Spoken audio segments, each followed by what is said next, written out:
हाँ, सोए बहुत हैं आप, आज जागिए।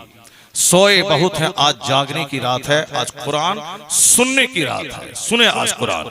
कुरान शरीफ इसलिए नाजिल हुआ है कि किताबुन अंज़लनाहु इलैका मुबारकुन लियदब्बरू आयातिही व लियतज़क्कर उलुल अलबाब। अल्लाह कहता है हमने ये किताब नाजिल की है बरकत वाली, ताकि लोग इसकी आयतों को पढ़ें और उस पर गौर व फिक्र करें और अक्लमंद नसीहत हासिल करें। अक्लमंद नसीहत हासिल करें। तो कुरान पाक सिर्फ माँ बाप के मरने के बाद 40वां में बगैर समझे मुझे पढ़ने के लिए नाजिल नहीं हुआ, बल्कि क्यों नाजिल हुआ है? किताबुन अंज़लनाहु इलैका मुबारकुन लियदब्बरू आयातिही, ताकि लोग कुरान करीम की आयतों पे गौर करें, रिसर्च करें, मेडिटेट करें, कंसीडर करें, उसमें पॉन्डरिंग करें, उसमें थिंकिंग करें, अंडरस्टैंडिंग से काम लें। तो गोया कुरान करीम की एक एक आयत मुतालबा करती है कि तुम गौर करो, फिक्र करो, सोचो। फिर क्या होगा सोचने के बाद? वलियतज़क्कर उलुल अलबाब, अक्लमंद की आंख खुलेगी, अक्लमंद का ईमान मजबूत होगा, अक्लमंद पहाड़ से टकरा जाएगा। चूंकि the Quran word to word is the resource of energy. Quran हर्फ बहर्फ ताकत हासिल करने का जरिया है। ये डॉक्टर लेविल पावर एक बहुत बड़े एस्ट्रोलॉजिस्ट हैं फ्रांस के। उसने कुरान पाक के पर रिसर्च करने के बाद उसने कहा है कि the Quran word to word is the resource of energy.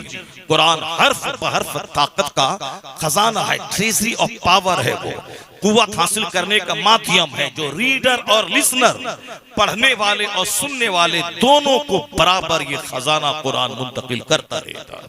साल में 1 महीना पूरा कुरान इसीलिए सुना जाता है ताकि साल के 11 महीने कुरान पाक की दी हुई एनर्जी से मुसलमान काम लेते रहे।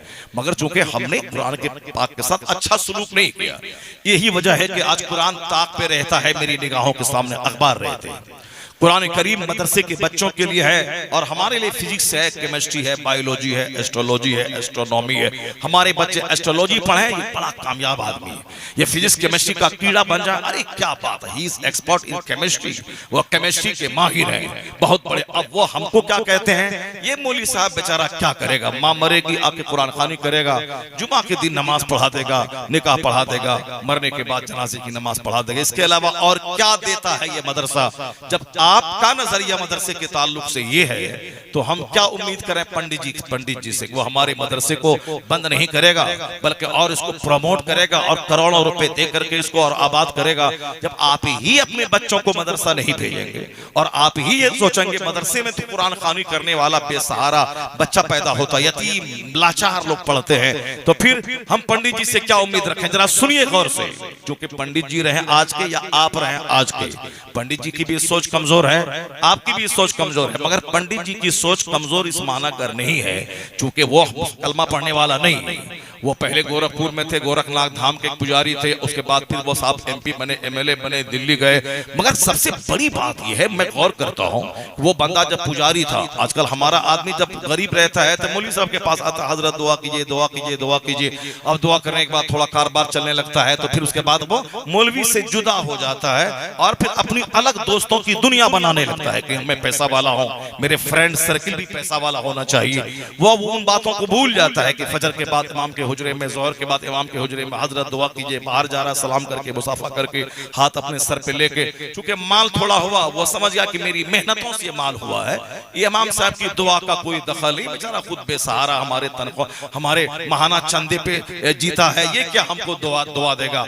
शुरू में खूब पांव चूमेगा, हाथ चूमेगा, लेकिन जहां आगे बढ़ा लिबास बदल गया, बोली बदल गई, चेहरा बदल गया, दोस्त का सर्किल बदल गया, मकानात तब्दील हो गए, रंग बदल गया, सब बदल गया। लेकिन ताज्जुब ये पंडित जी गोरखनाथ धाम का पुजारी था तो भी वही एक बगैर सिली हुई पीले रंग की लुंगी है और वही एक हाफ कुर्ता है। पीर साहब जो गुजरात के हैं वो भी हाफ कुर्ता पहनते थे और ये भी मुरीद साहब भी वही पहनते हैं, दोनों वही उसी रंग का कुर्ता। संसद में है वही लिबास, वहां से लौट के लखनऊ आ गए, राजधानी के सीएम बन गए, अब वही लिबास, अब वही लुंगी, वही कुर्ता, वही कलर।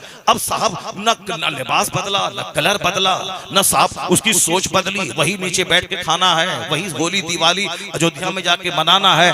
तो वो तो अपने मजहब का बड़ा सीरियस संजीदा फिक्रमंद है। तो हम क्या उम्मीद के रखे हमारे मदरसे में कालीन बिछा देगा, मेरी मस्जिद में गीजर लगा देगा, मौलाना साहब को शेरवानी दे देगा? क्यों देगा? वो तो आरएसएस का लीडर है, वो अपने मजहब से मुकम्मल तौर पर वफादारी का सबूत दे रहा है। वहां पार्लियामेंट भी उसको नहीं बदल पाया, और न सीएम की कुर्सी उसके लिबास उसकी बोली को बदल पाई। हमारे बच्चों को सबक हासिल करना चाहिए कि जब वो दिल्ली के पार्लियामेंट से लेकर लखनऊ के असेंबली हाउस तक एक लिबास में है, न ताकत न पावर, उसके लिबास को बदला, तो कम से कम तू सबक हासिल कर उससे कि मैं जब गरीब रहूंगा तो मैं मोहम्मदी बन के रहूंगा, मालदार बनूंगा तो भी मोहम्मदी बन के रहूंगा, मैं चपरासी रहूंगा तो भी मुस्तफा का गुलाम, और अरबपति रहूंगा तो भी मुस्तफा का गुलाम। न मेरी बोली बदलेगी, न मेरा लिबास बदलेगा, न मेरे हालात बदलेंगे। अगर तुमने उससे सबक हासिल किया तो गरीबी में भी मोमिन रहेगा, अरबपति रहेगा तो भी मोमिन बन के रहेगा। यहाँ तो जब तक गरीब है तो बंदा जलसा जुलूस में का सहारा लेता है, और जहाँ खरबों में खेलने लगा, मौलाना लोग बेसहारा हैं, अरबी पढ़ने से क्या होगा, कुरान पढ़ने से क्या होगा, क्या होगा, रोजी मिल जाएगी क्या? इमाम मस्जिदें 50 हैं, फारिग हो रहे हैं हर साल 500 लोग, तो कहाँ मस्जिदें मिलेंगी, कहाँ मुलाजमत मिलेगी, कहाँ मदरसा मिलेगा? इस तरह का तस्वुर है। जरा गौर से सुनिए, यूरोप का एक दानिश्वर इसी मदरसे के बारे में क्या कहता है। वो कहता है, it must be owned that all the knowledge whether of physics और एस्ट्रोनॉमी और एस्ट्रोलॉजी और mathematics which flourished in Europe from the 10th century was originally derived from the Arabian schools, and the Spanish Saracen may be looked upon as the father of European philosophy। न कोई मौलाना, न कोई मौलवी, न कोई पीर साहब का ये कौल नहीं है, यह है जॉन डेविनपोर्ट, एक बहुत बड़े फिलोसोफर, बहुत बड़े आथर, बहुत बड़े राइटर, बहुत बड़े साइंटिस्ट और बहुत बड़ी पढ़ी लिखी शख्सियत के मालिक हैं डॉक्टर जॉन डेविनपोर्ट। वो क्या कहते हैं कि it must be owned that all the knowledge whether of physics और एस्ट्रोनॉमी और एस्ट्रोलॉजी। एक क्रिश्चियन, एक हाईली क्वालिफाइड आदमी, ये हिंदुस्तान का अगर कोई कम पढ़ा लिखा मदरसे के खिलाफ बोलता हो, घबराने की कोई जरूरत नहीं है, क्योंकि उसके पास नॉलेज ही उतना है, वो नहीं बोलेगा तो क्या करेगा? साहब दिल्ली का एक पाखंडी इस्लाम के खिलाफ 24 घंटे बोलता रहता है। क्यों? यही बोलने से उसको रोजी मिलती है, यही बोलने से उसको कपड़ा मिलता है, इसी तरह के भाषण देने से ही उसको कार मिलती है। उसके दरवाजे पे महंगी महंगी 10 कारें मौजूद हैं, वो सिर्फ हमको गाली देने की वजह से ये सारी चीजें मिली हैं। वो कैसे छोड़ेगा उसको?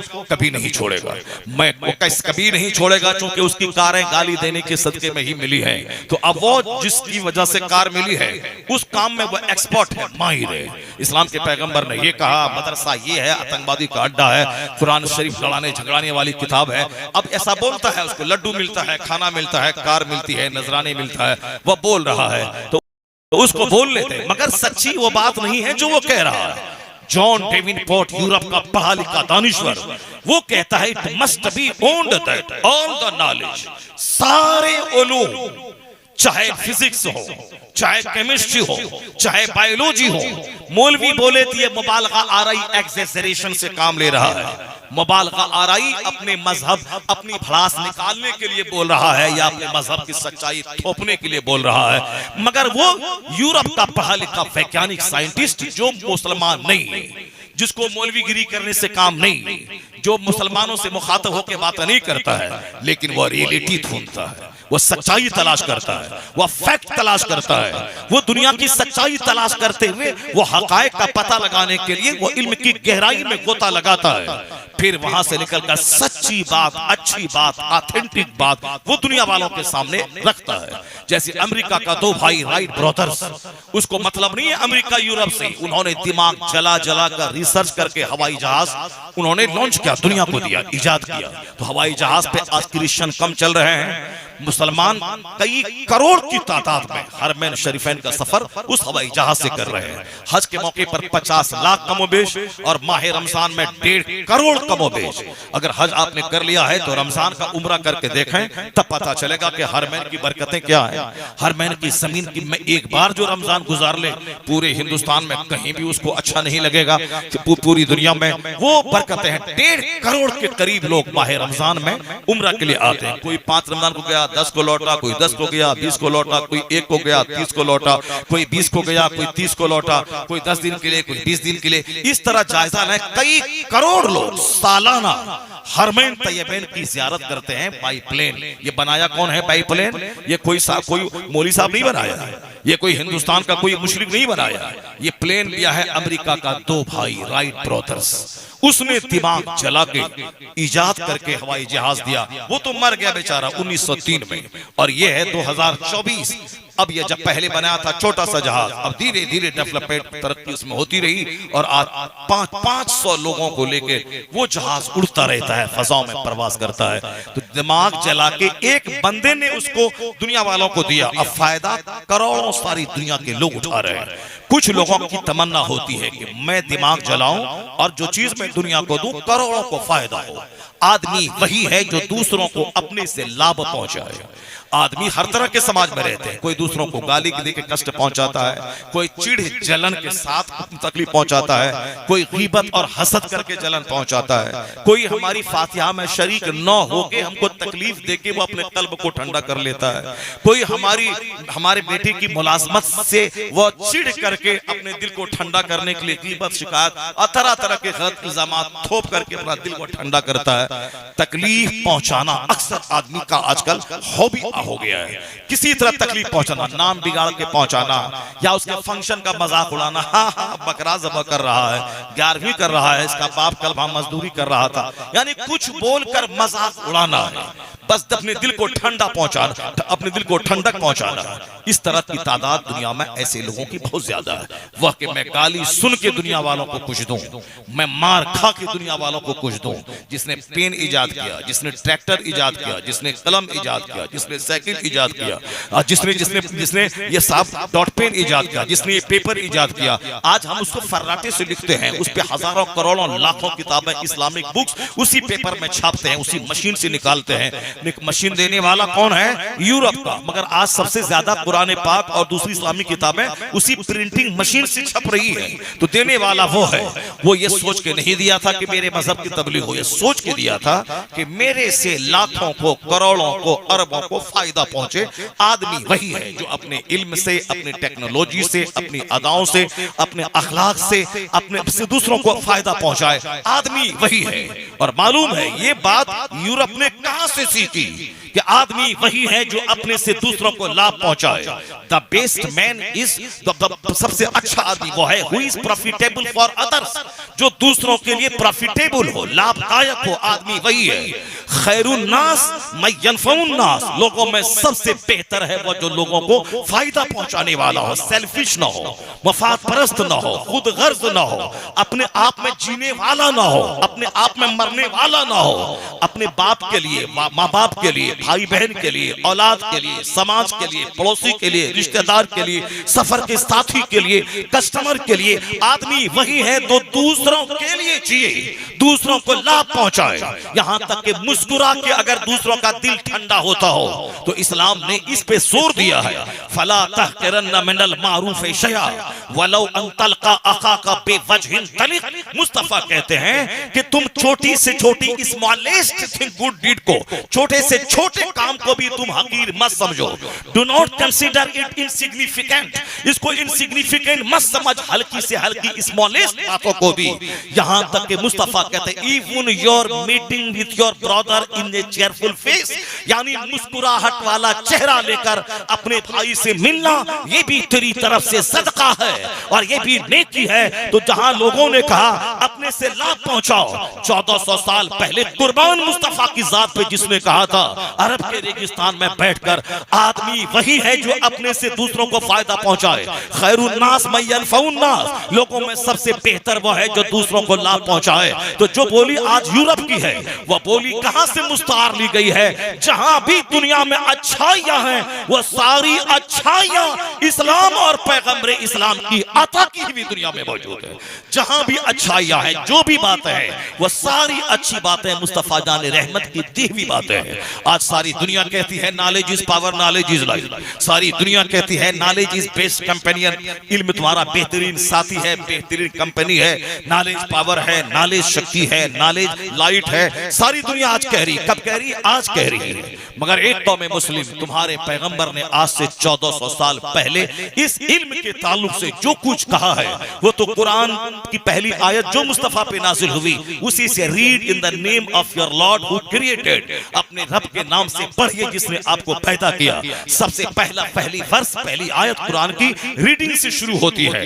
रीडिंग और राइटिंग के ताल्लुक से कुरान में 800 जगहों पे यानी 800 प्लेसेस है कुरान करीम में जिसमें रीडिंग की, राइटिंग की, अंडरस्टैंडिंग की, थिंकिंग की, कंसिडरेशन की, रिसर्च की, मेडिटेशन की, इन्वेस्टिगेशन की जो बातें कुरान करीम में की गई है। चूंकि हम लोगों ने तो मौलवी का मजाक उड़ाया, हम लोगों ने तो मदरसे का मजाक उड़ाया, लेकिन जिन लोगों ने रिसर्च किया है, जिन लोगों ने गौर फिक्र किया है, उन्हीं लोगों में एक शख्स है जॉन डेवनपोर्ट कि हमसे दुनिया वालों को फायदा मिले, लाभ मिले। मैं सच्ची बात दुनिया वालों के सामने रखूं तो हिंदुस्तान के लुच्चे लफंगे जो इस्लाम के खिलाफ तबसरा करते हैं, ये लुच्चे लफंगे जॉन डेवनपोर्ट के पांव की धूल के बराबर नहीं है। वो यूरोप का क्रिश्चियन वो कहता है ये जो दुनिया भर में साइंसी उलूम फैले हुए हैं, फिजिक्स है, केमिस्ट्री है, बायोलॉजी है, एस्ट्रोलॉजी है, वो कहते हैं सारे उलूम अरबी मदारिस से लिए गए।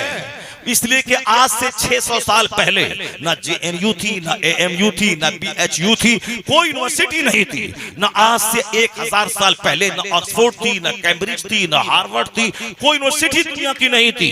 1000 साल पहले एक यूनिवर्सिटी का पता मिलता है, नालंदा की यूनिवर्सिटी का, मगर वो नालंदा यूनिवर्सिटी कोई तहकीकी यूनिवर्सिटी नहीं थी, वो तो जैन धर्म के लोगों के धार्मिक पाठ पढ़ाने की एक यूनिवर्सिटी थी। 1000 साल पहले न कॉलेज था, न यूनिवर्सिटी थी, न कोई ऑब्जर्वेटोरी थी। मगर उस जमाने में स्पेन में जब मुसलमानों का कब्जा हुआ तो वहां के मदरसों में, वहां की मस्जिदों में, वहां के मकतबों में जब रिसर्च की आयतें पढ़ पढ़ के दुनिया वालों को सुनाया जाने लगा और फिर वहां से कुरान पाक की तालीम का जो माहौल पैदा हुआ, यहूद और नसारा मुसलमानों की मजलिसों में आके पढ़ते थे। फिर वहां से एक रिसर्च का माहौल बना, एक तहकीक का माहौल बना। उसी तहकीक के माहौल बनते बनते धीरे धीरे तरक्की करते हुए आज साइंस जवान हुई। तो उस हकीकत का एतराफ जॉन डेवनपोर्ट करते हैं। वो कहते हैं सारे उलूम जिसकी वजह से आज साइंस जवान हुई है, ये सारे उलूम अरबी मदारिस से लिए गए हैं। वो कहते हैं the Spanish Saracen may be looked upon as the father of European philosophy. वो कहते हैं कि स्पेन के उलमा जो मदरसों में बच्चों को कुरान सिखा के तहकीक का मजाज देते थे, वह स्पेन के उलमा साइंस की, यूरोप की साइंस के बाप कहे जाने के मुस्तहिक है। साइंस कयामत तक चाहे जितनी भी जवान हो जाए, इसका मार्गदर्शक इस्लाम है, इसकी बुनियाद रखने वाला इस्लाम है, इसका रास्ता दिखाने वाला इस्लाम है। इसलिए वह एहसान मानने वाला बोलता है साइंस चाहे जितनी जवान हो जाए, इसकी तरक्की का सारा सेहरा मदरसों के सर जाता है, मदरसे के उलमा के सर जाता है। नारे तकबीर, नारे रिसालत, इकरा कॉन्फ्रेंस, जश्न दस्तारबंदी, खलीफा ताज शरिया जिंदाबाद। ये तमाम साइंटिफिक उलूम का सारा सेहरा मदरसों के सर जाता है। अब कैसे जाता है, क्या है कुरान शरीफ में, हम आपकी जबान में, आपके अंदाज में समझाने की मैं कोशिश कर रहा हूं। क्योंकि एक है कि कुरान में सब कुछ मौजूद है, लेकिन कैसे मौजूद है इस बात पे लोग बात नहीं करते हैं। तो मैं सोचता हूं कि हजारों चैप्टर में से 2-3 बातें आप तक मैं पहुंचा दूं ताकि आप भी समझ जाएं, आपके दिमाग का खलजान भी दूर हो जाए।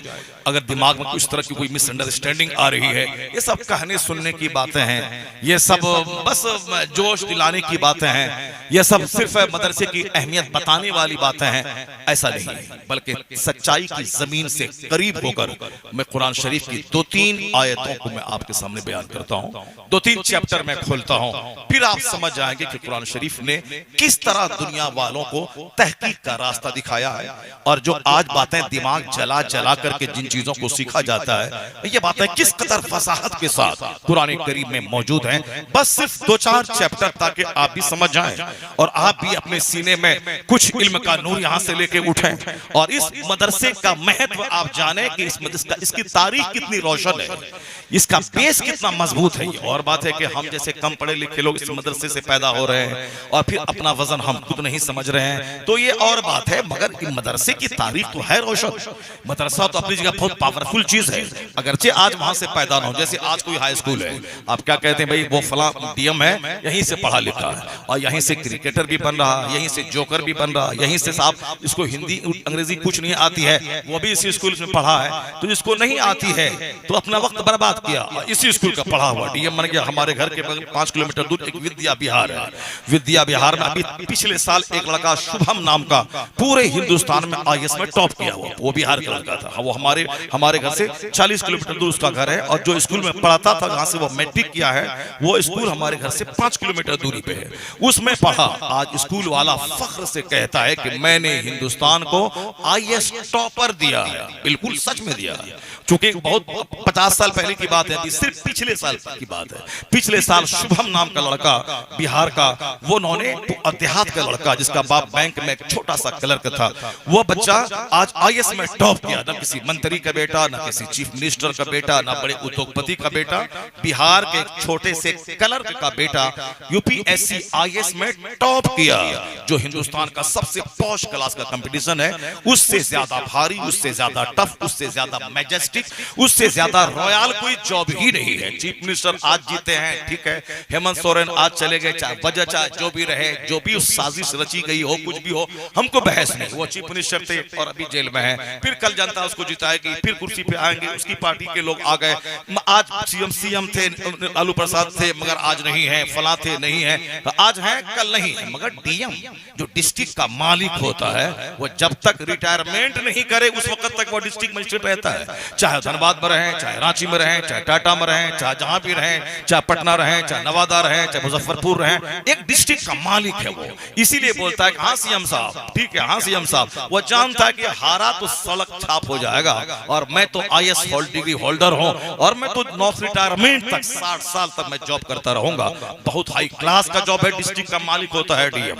वो कौन सा एक देहात का लड़का, क्लर्क का बेटा, उस स्कूल का प्रोडक्ट वो बना। अब उसी स्कूल में पढ़ने वाला 2 लाख सालाना देता उसका बाप, मगर वहां से गुंडा बन के निकल गया, वहां से जोकर बन के निकल गया, मगर वह स्कूल से एक अच्छे लोग भी निकल गए।